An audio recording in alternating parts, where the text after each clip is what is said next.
Good afternoon. I'm George Latimer, Westchester County Executive, and I'm here with Ken Jenkins, the Deputy County Executive, and members of the Westchester County Board of Legislators, along with our Commissioner of Planning, Blanca Lopez, to sign into law a bill that's been passed by the Board of Legislators that helps us advance our efforts for affordable housing here in Westchester County. Most people agree that the greatest challenge that we face is trying to make life affordable in Westchester on a number of different levels, and the single biggest cost that people have is the cost of housing, whether they're in rental housing or home ownership. And in both of those cases, we try to do different things that we think as a government will be helpful in that process. Part of it is private sector that falls beyond the reach of government, but sometimes there are things that we can do that fall within the government sphere. And the Board of Legislators, including my colleagues who are here, all 17 of them, under the leadership of Adad Gashi, sent to me a bill that I'm going to sign into law just before the end of this conversation that we're having that will help advance that situation. These are land acquisition acts. It's the first piece of legislation that's been signed in 2024. That's a sign of accomplishment by the Board of Legislators right off the bat. The funding elements of these things include $2.7 million in funding for the purchase of land in Yonkers and in the village of Ossining for the construction of affordable housing. The Yonkers property will have 92 units of affordable housing, and the Ossining property will have 74 units of affordable housing. When you aggregate all of these efforts, we have built almost 6,000 units of affordable housing during the length of time of this administration, working alongside the Board of Legislators. And it is a partnership. It does not happen with either branch operating separately. And it's a sign of what we're able to do here in Westchester County government that the state seeks to do and that the federal government finds difficult to do, which is work across the aisle and work between a legislative and an executive branch to get to solid result. This is a critical need, and to talk about this a little bit, I'm going to ask Blanca Lopez, who serves as our Commissioner of the Department of Planning, to share some of her thoughts and some of the information that goes into our work on affordable housing. Madam Commissioner. Thank you. Thank you, County Executive, Deputy County Executive, Board of Legislators. Good afternoon, everybody. Housing affordability has been an increasing challenge faced by many county residents, especially low-income households. The call to address this problem at the county level has been loud and clear for quite some time now. For decades, the county has administered two main funding programs to build and preserve affordable housing units. These are the New Homes Land Acquisition and the Housing Implementation Funds. Both were authorized by the BOL in 1994 and in 1980, respectively, to assist households earning up to 80% of the area median income to secure a place to live. Since 2019, a total of $140 million. In addition, the creation of the Flex Funds program, which was released last week to address funding gaps in ready-to-build affordable housing developments, catapulted funding for affordable housing units by an additional $100 million. This results in a grand total of $240 million dedicated to affordable housing developments in just in the last 6 years. One may ask how many units result from all of these appropriations. I can tell you that from January 1st, 2018 until December 31st, 2023, there are over 6,500 affordable housing units that have been put into motion in these past 6 years. The number is broken down in the following categories. Over 1,100 units were built and now are fully occupied. An additional 1,500 units are currently under construction. An additional 530 units have obtained their land use and funding approvals and are waiting to close by either state or local entities. And an additional 3,200 units are either pending approvals or are in the planning stages of the construction development. We are grateful to our leaders on the ground in each municipality who help support these developments, and our state and federal partners who help with funding. And thanks to the county IDA and local IDAs that have approved some of these developments as well, using their own program guidelines and funding terms. The county programs and policies that have been implemented over the years to maximize state and federal funding has been crucial to support housing developments for households and individuals at a variety of income levels. I am proud to acknowledge that staff at the Department of Planning have played an instrumental role in all of these efforts. Endless hours have been dedicated to providing technical assistance and data to municipalities, developers, engineers, funding partners, attorneys, architects, planning board members, legislators, and yes, even county executive staff on the progress of these developments. It is truly remarkable to see how many units and how many developments have been accomplished in these past 6 years. Thank you. Thank you very much. Blanca Lopez, Commissioner of the Department of Planning. Let me also recognize with us today are the two leaders of our operational team, our Director of Operations, Joan McDonald, and our Deputy Director of Operations, Emily Saltzman. Their leadership at the top of this pyramid that includes the Planning Department, but also includes our Department of Public Works and other relevant departments, have really been exemplary leadership. They've had past experience in state and local governments, and that experience has come to play in helping us accomplish these goals here in Westchester County. It would not be possible without Joan and Emily's leadership, and I want to signify that here for all to see. I also want to recognize that two of the people who work very closely with members of the Board of Legislators are with us here today. Marlene Pena, who is a staffer for Terry Clements, County Legislator, and Majority Whip Terry Clements. And then also Ken Switzer is here, and his principal, David Tubiolo, is here. But both of them attend meetings and represent their members well and are part of this process as well. And when we have success, we want to make sure that everybody who contributes to that success are recognized. Next, I'd like to turn to the members of the board for each of them to talk a little bit about this. One of these projects is in the city of Yonkers, the other is in the village of Ossining, and they fall in the legislative districts of new legislator Shanae Williams and legislator Emiliana Ulay. And in both of these two cases, these two legislators enter the door and hit the ground running. They join as well Judah Holstein, who's a new legislator as of this year, and then the old pro David Imamura, who joined us last year after special election. He hasn't quite gotten to the 1 year mark yet, I think. But that shows you that the energy of people in this government who can come on board in their very first month can have concrete result here in this government. We're very proud of that, and we're proud of their energy and their effort. So first up, Legislator Shanae Williams. Thank you. Thank you so much. Good afternoon, everyone, and thank you, County Executive. And I'm extremely honored and proud to stand here amongst my colleagues on the board and in government for this very special moment. You know, George said it. The very first piece of legislation that we've passed on the board and he's about to sign into law is one that addresses an issue that we all know is extremely, extremely important: housing. Affordable housing, truly affordable housing for our seniors at that. And that's why I'm so just excited to be here today.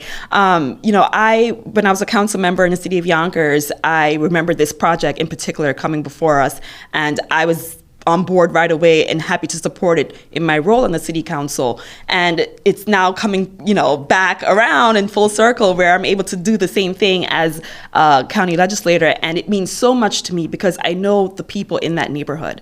I know Ravine. I know Warburton Avenue. I know the seniors who feel that they just can't afford to live in these communities anymore. And this is going to help at least 94 of them, right? Because there's 94 units. And we know that we need so much more, but this is the start and it's exciting and we have to continue. And I'm very proud and I'm happy, and I want to say thank you in advance to our county executive for signing these into law. And let's just keep moving. Let's move Westchester forward. Let's make sure we continue to provide more good quality, affordable housing for the people. And that's what we're elected to do. So we're just going to keep working. Thank you. Thank you. Thank you very much. Thank you very much, Shanae Williams. And Shanae's involvement previously as a member of the Yonkers City Council, you saw her in-depth geographic knowledge of her district. All of that is a major thing that helps along it. And she fills the shoes of people like Andre Stewart Cousins and Ken Jenkins, who have served in that district, and you will be an excellent representative as well in that keeping. The next freshman who's made an accomplishment here in her first month in office, Emiliana Ulay, has had a wealth of experience in the labor movement. She did staff work for Senator Shelley Mayer.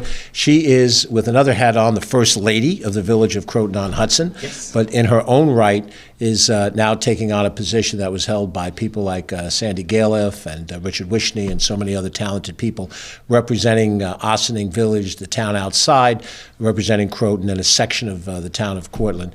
And Emiliana just has done a tremendous job in such a short period of time in partnering with Shanae in making this happen. Madam Legislator. Thank you so much. Good afternoon. I am absolutely delighted to join you all today, still very much in my newness as a Westchester County legislator for District 9, which includes Ossining. Thank you to County Executive George Latimer, Deputy County Executive Ken Jenkins, and my Board of Legislative colleagues for prioritizing the development of affordable housing for some of the county's most vulnerable seniors. One of my top priorities in office is to do everything possible to build more affordable housing options for people who love living in Westchester and just want to be able to afford to stay. The property at 136 Croton Avenue in Ossining will construct 74 affordable units for seniors, 33 studios, 41 bedrooms, and 1 two-bedroom unit. The 4-story development, which will of course have an elevator because it's for seniors, will also include a community room, a lounge, computer room, gym, outdoor seating area, roof terrace, and on-site laundry. Who's ready to move in? Not only are we building affordable housing, but we are keeping sustainability in mind. The development will be constructed with energy-efficient appliances, lighting and heating systems, and water-conserving fixtures to minimize energy consumption and conserve natural resources. All utilities at this building will be provided at no charge to the seniors who will live in them. And I'm so deeply grateful to all of my colleagues in county government and in the village of Ossining for working to meet the community's most critical needs. Seniors who've been living in our communities for decades should have affordable options to continue to live in the communities they love. This project does exactly that. Thank you.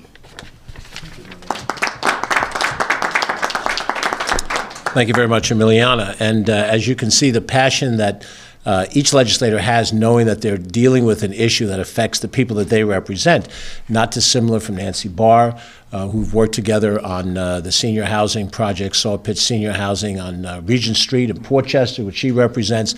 Also some additional units of housing in Rye Brook, which has been part of her energy and advocacy. Erica Lang-Pierce, who represents the northeastern quadrant of the county. The Lewisboro project was an important one, and it was a tough road to get to the finish line, but Erica was a part of that during her responsibility. David Tubiolo, who represents not only the eastern edge of Yonkers, but the western side of Mount Vernon, and projects in both of those two communities, and the other members who weren't able to be with us today. Each of them have been strong advocates for these issues. And Ken will catch a few other introductions when he gets up to the microphone in just a second.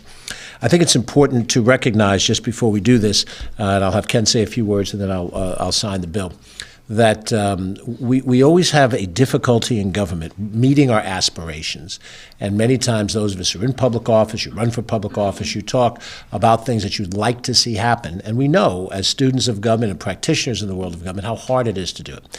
Affordable housing, we know the need and we understand the value of it when it comes to completion. But the process of finding the right site, having a developer who's skilled enough to be able to navigate all of these different things, the financing challenges, the site preparation challenges. You look at a piece of land to the naked eye, it looks fine.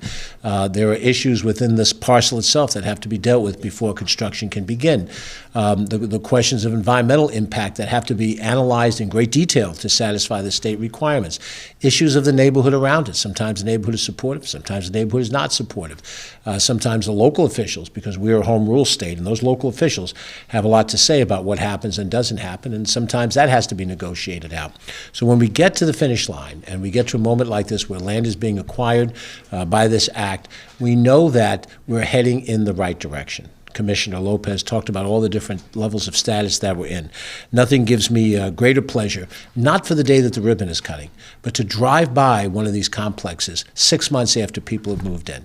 And when I walk around Mayfair Apartments in Greenburgh, when I go through the parking lot where Sawpit Seniors are, and I look and I watch, there's no name on the building that identifies that we did it, a plaque or something like that. You look at it and you have a sense of satisfaction that we made government work, not just through the speeches we give, which we give, but we made it work through the actions that we took. And those actions mean something to those 92 people, to those 74 people in each of these cases. And so that's why I'm very happy that we're here today to put the next wheel in motion. Deputy County Executive Ken Jenkins is a critical part of all these decisions. I'd like him to share his thoughts at this point. And certainly, thank you, County Executive Latimer, George, and certainly with all of the legislative colleagues here, and with my legislator right next to me on my right arm here, Shanae Williams, the work that is continuing to be done. County Executive pointed it out so well. Joe McDonald, Emily Saltzman, their experience now with Commissioner Blanca Lopez, working through and navigating through some of the creative challenges that are necessary to make all of these things work. With the partnership with the County Board of Legislators, certainly taking things like a housing needs assessment and utilizing that and working with all those communities. The County Executive was being shy on how long it takes to navigate through all of those processes and the kind of work that has been done and the County Executive's leadership in making sure that we're not just talking numbers, but actual things happen. And whether we're up in the northern part of the county or certainly hanging out on the Hudson side in the river towns with legislator in Memora and doing affordable housing, some communities want to get more engaged than others, and the work that has to happen is not easy, and it takes a long time to navigate through that. So going to over $250 million of investment in fair and affordable housing in Westchester County is a testament to how this works. And every community in Westchester County has this opportunity to do that with the partnership with the legislators that are standing here. And again, the great work that's done by our professionals in the planning department, as well as under the leadership of First County Executive Latimer and then Joe McDonald and Emily Saltzman and all the work together.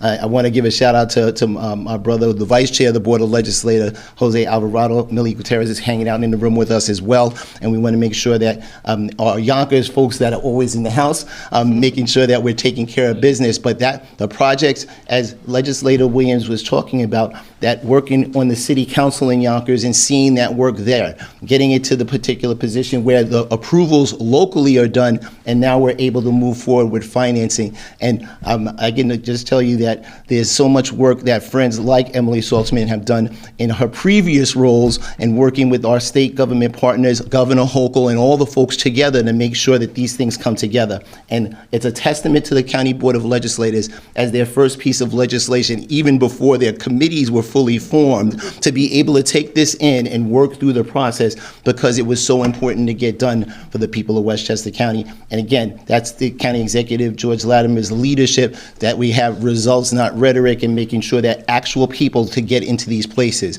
We have Legislator Pierce, Lang Pierce, and I, when we opened up the facility, the housing units up in Lewisboro, Golden's Bridge, right across from Great Train Station, transit-oriented design, was fought for over 3 years on a site for 100 and something units that were up there. And once the units open, everyone says the same thing. What were we fighting about? This is the kind of work that we're going to continue to do here in Westchester County, and it's a great day to sign a piece of legislation. Back to you, George. Thank you. Thank you. Thank you all. One final comment before I sign. 1977 and 1978, a long time ago. Some of my friends weren't here yet. Wow. I was, none of you were here. Only I was alive. Nobody else. I was 23, age 24, and I had the assignment with my master's degree in public administration fresh in my hands to serve as the housing coordinator for the city of Mount Vernon. 23 years old. I had a staff of 5 people.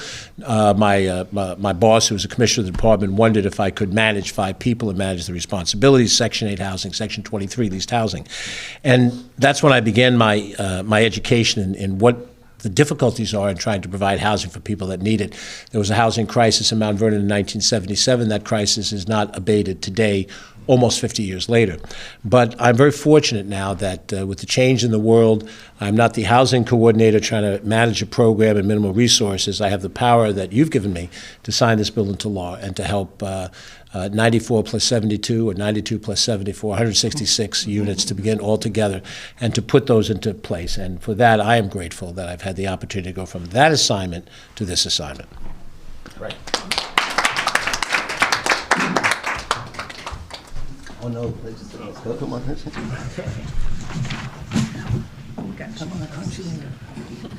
Did you to your hands to? I have, okay, guys. I have 2 separate actions that I have to sign for each of the different properties. The first one refers to the site in Yonkers. It is Act 2. Well, shouldn't this be Act 2? It should be Act 1. Let's do Act 1 first. No, Act 4.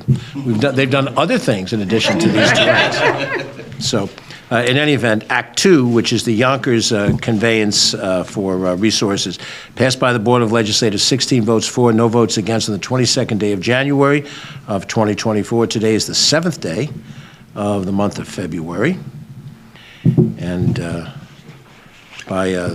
certified is this action by Malika Sunday Vanderberg, Clerk of the County Board of Legislators, and by my signature, I have made this law, and this is the Yonkers site. So let me invite Mr. Tubiolo and Ms. Williams to have those pens.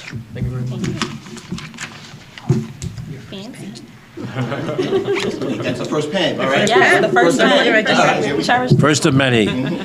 You pass good things and come on up here and I'll sign them. The second act, which is Act 4 of 2024, also passed by 16 votes to no votes, conveys the resources for the Ossining project. And once again, this is on the 7th day of the month of February. And Emiliana, this is your first pen. And we have one for Erica as well. Thank you. And Nancy. I run out of stuff to sign. I'll give you an autograph. This is for the next project we do in our backyard. But together, by act of the Board of Legislators and signature by the County Executive, these things are law. We have a video that we'd like to show you, which will tell you a little bit about our general efforts in affordable housing, and we'll let that be our final word for the day.